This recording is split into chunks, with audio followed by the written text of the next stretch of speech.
So, what's new? Whole lot of crap. So, semester's it's like 2/3 over. Got about a month left-ish. Classes end December 6th. Well, exams end December 6th. And I do have an exam on December 6th as well as December 5th. Anyhow, having a bunch of issues. I have 2 holds on my account. One is for my military transcript, and the school is telling me that they only got the partial one and it hasn't been reviewed or something to that effect, even though this upcoming semester will be my 3rd semester, and it's just now giving a problem. And on top of that, it's kind of my fault, but I forgot to submit my proof of residency to get in-state tuition rather than out-of-state, which I wasn't realize I had to do every semester. I mean, that seems a little bit dumb. Whatever, that's the rules and I should have been aware of them. So hopefully both of those are resolved by Tuesday, which is the earliest I can register for classes. And even if that gets sorted out, I'm not going to know what to register for basically until Monday when I have my meeting with my advisor, because I was under the impression that since I didn't get a high enough grade in DiffyQ, I was either going to have to retake it so that I can take PDEs, which is required for an applied math major at USF, or I was going to have to change my concentration to general instead of, from applied, so that I wouldn't have to take it. But I was in the process of making my schedule and like pseudo registering, like USF enables you to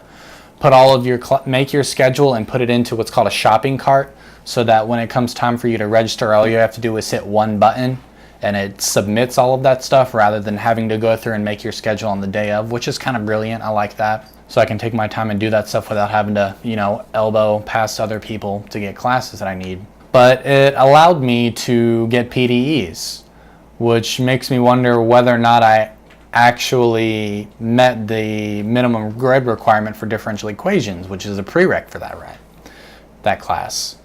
So I have to figure that out. If I'm able to do that, then great. In which case, I have 4 math classes next semester.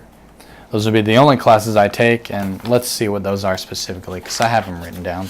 If it turns out that I can take PDEs, which would be super lucky because this is the only semester in the year it's offered, which I don't understand because every single applied math major has to take it.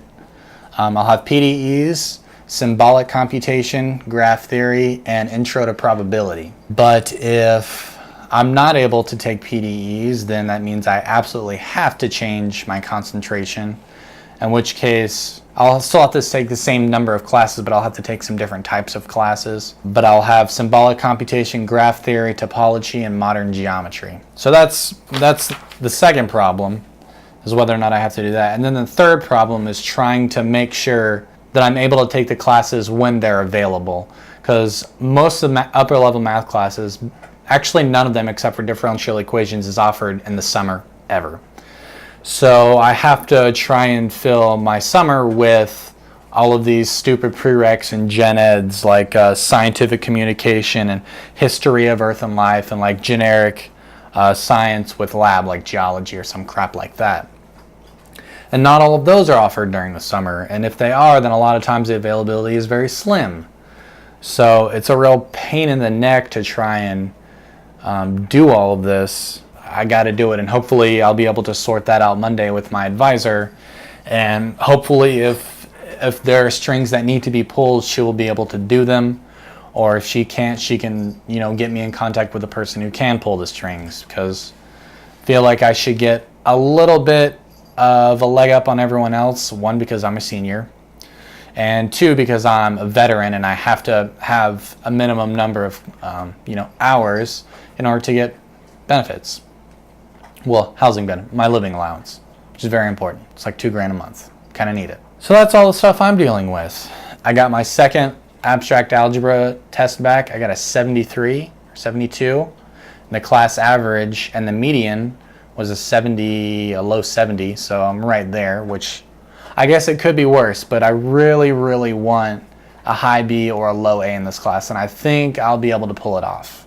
It's kind of interesting to me that this is coming to me more easily than vector calculus is, but I think vector calculus is proving to be more challenging than Calc 1 through 3 just because of the way my lecture is and this atrocious textbook, well, atrocious in my opinion, the fact that the lecture is so haphazard and helter-skelter, and it's not very organized, and you can't really tell exactly what he's working on because he doesn't work on examples per se. He's working with theory and kind of expects you to extrapolate that, which is okay, but you know, it just makes things more difficult, you know. So that's that. This weekend we're going out of town to celebrate Anna's parents' birthdays, so that's cool. I'm trying to get a lot of stuff done, trying to get some math done. I've been really slacking this semester, in the last 2 weeks in particular, on trying to hit my math daily quota of 2 hours. Up until the past couple weeks, it's been very on again, off again, so I'll do like 6 to 10 hours of math in the span of 2 days, and then I won't do any for like 2 or 3 days.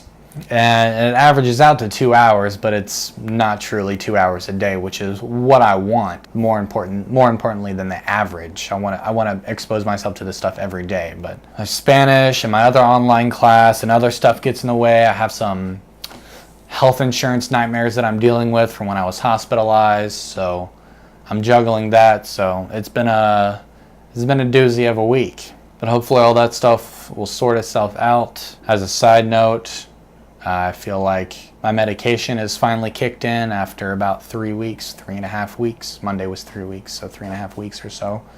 I think that's definitely helping. So yeah, I'm just trying to grind it out. Really want to pull my GPA out of the gutter because currently it's sitting at a 298. This plus and minus scale that USF has is really a ball buster because Auburn didn't do that. So even if you get a B, it's like getting a C, you know. And the same thing with all the other grades. You get a C, it's basically a D. If you get an A, it's basically a B, unless you get an A+, in which case then you get your 4.0. Kind of irritating, but it is what it is. I guess that's what comes with going to a preeminent college, whatever. Trying to get another video out within the next week that's not meta, but trying to figure out what that's going to be on. Group theory didn't seem to be very popular. I don't really want to do a vector calc video because vector calc is stupid. If you got something in mind, let me know. Otherwise, thanks for watching and we'll see you next time.